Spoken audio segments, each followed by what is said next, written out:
Maglalakad ako. Exercise. Hello, malamig na guys. Winter na. Wait a minute.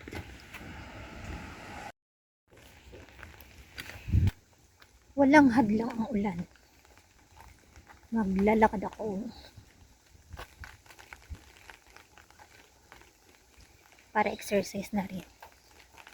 Diba? Kasi na-stuck na ako sa bahay. Hindi na ako nagsusundo sa mga bata.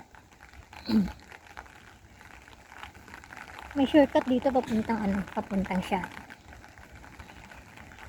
Diskarte lang yan ng mga Pinay. Lahat na mga sulok-sulok pinupuntahan para alam kong saan ka pwede lakad. Ito, Baboy Ramon. Ang ingay nila pag gabi. Hindi kaya sila natutulog? Paano kaya matutulog yung baboy? Nakapikit rin kaya sila?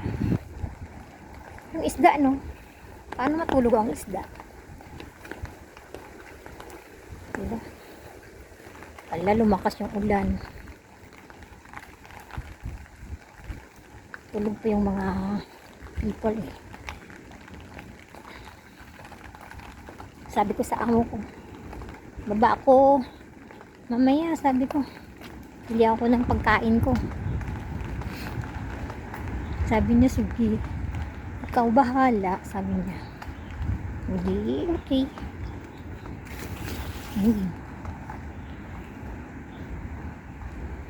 Lahat dito simentado eh. Nakasapatos kayo, hindi makupitan.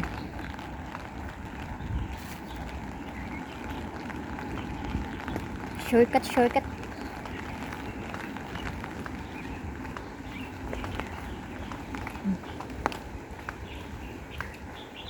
Yung bundok nila, nilalagyan nila ng net para hindi landslide. Saka sinesemento yung yung gilid. O, diba? Ayan, semento yan papunta doon. Para hindi siya magka-landslide.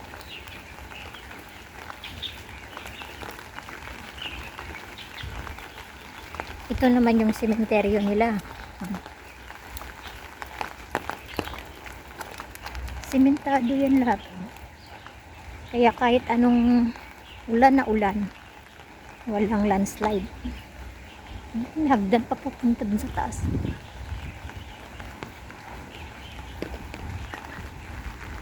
Ay, ang lamig na talaga. Ang ganda na pala. Ano ba yung gusto nyo? Yung summer or winter? Ako naman, pag summer, sobrang namang init. Palaging pagod ka. Yung kahit kunting lakad mo lang, ka na. Pagod. Pero pag winter naman, okay naman sana. Kaso lang, bibigat lang yung mga sinusuot mo. Jacket mo, may ilang patong yan. Para hindi ka malamigan. Ngayon kasi autumn pa lang siya eh. Pero medyo malamig-lamig na. Unlike last year, yung nag-start yung winter ata nung last year is December na. Kaya mahaba-haba yung summer ng init kaya. Pero ngayon, October pa lang, na siya, malamig-lamig. Dito ako mag-shortcut time. Yan. Dito ako maglakad.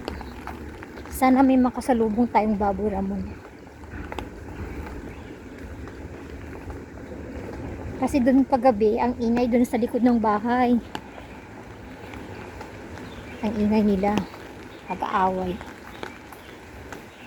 Hindi naman na sila makapasok doon sa bila kasi may may harang doon sa likod. Diba? O yan na naman, inaayos na naman nila. Sisimento na naman yan. Doon yan sila kapulido gumawa dito. Yan. Para hindi maka-landslide. Yan ginagawa nila.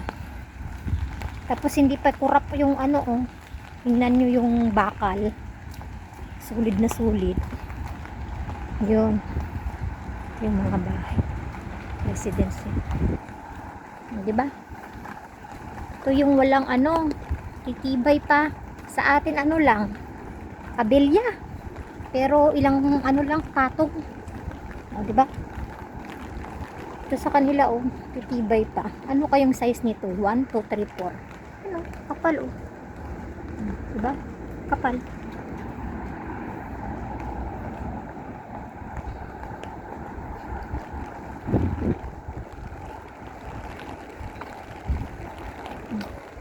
Yung mga bahay-bahay yun dyan. Yan. Tapos yung bundok na yun. Bundok na yun. Dyan yung White Cross. Dyan yung White Cross. Diba? Alam ng mga katulong talaga yung mga shortcut. Magpamasahe ka pa, diba? Lakarin mo na lang lapit-lapit. Ilang minutes lang. O si Lola nga, tapos na mag-market, oh. Ang laki ng puno. Aray ko.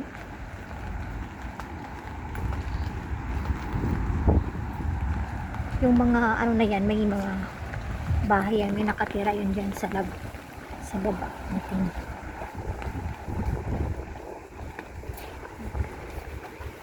Ganyan sila kapulido gumawa, oh. Para hindi magka-landslide. Hindi naman nila pinuputol yung puno. Oh. Yan lang. Sementado lang yung ilalim niya.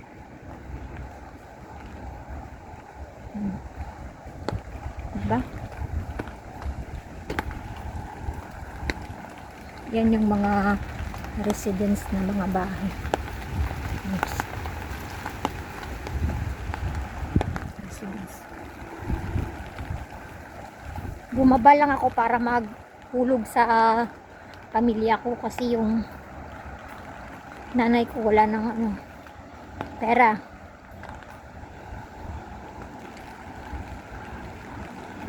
Kaya bibili na lang. Okay. Ito yung train, yung ano, release ng train. Pero dito ako pupunta.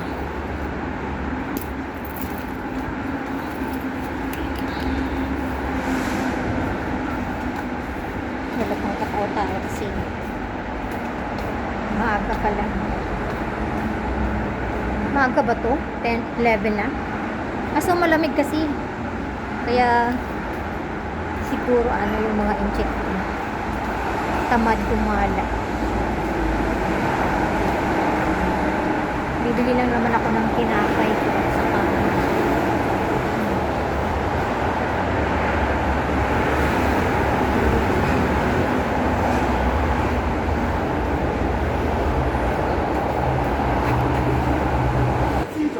Halloween na nila. Halloween. Dito na ako sa shopping.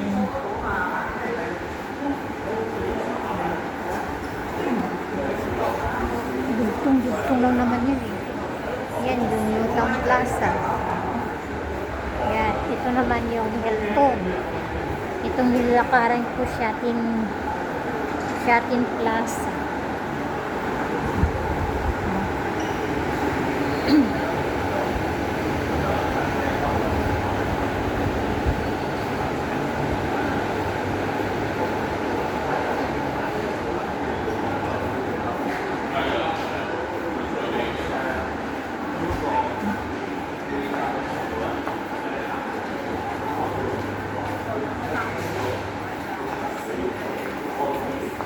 Lakad-lakad lang hanggat may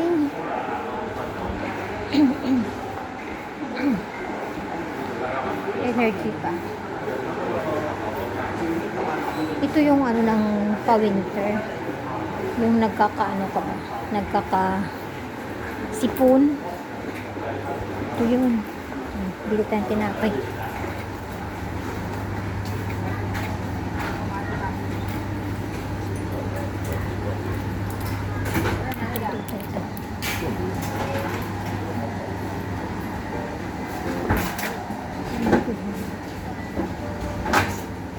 Bibili lang, magbabayad lang. Ito lang yung binili ko.